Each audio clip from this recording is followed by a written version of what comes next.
I wonder if you know the secret of time travel like I do.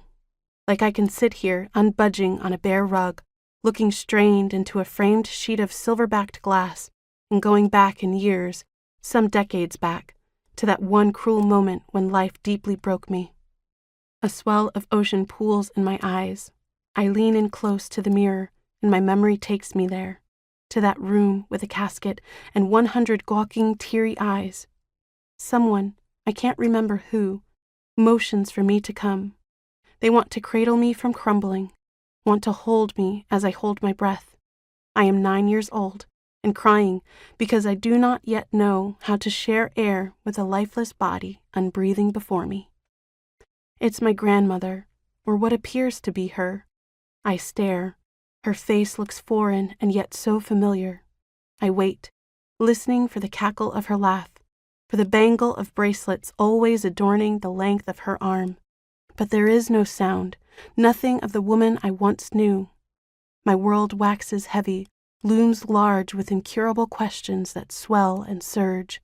Just days ago, my grandmother slept in her bed, in her house beneath those tall trees, that foyer thick with the fog of incense I'll never forget. Now she is gone. Not a word, not a sound, not here, and not ever coming back. I never did leave her funeral that day in May in 1998. All these years I've been standing there, wading through the waves of wonder, pondering reality, the uncalculated reason 7 billion people come to life and only live to lose all the things that matter most. I've been standing there still, after all this time, weeping through the weight of grief's gravity, the way it pulls like a clenched center, a hold on humanity, the gnawing sense of dread it gives in moments of its own choosing, whether we're ready for it or not. Life changes in the instant, writes Joan Didion. The ordinary instant, she repeats throughout her gut-wrenching memoir on grief, harping on both the brevity of life and the inevitability of loss.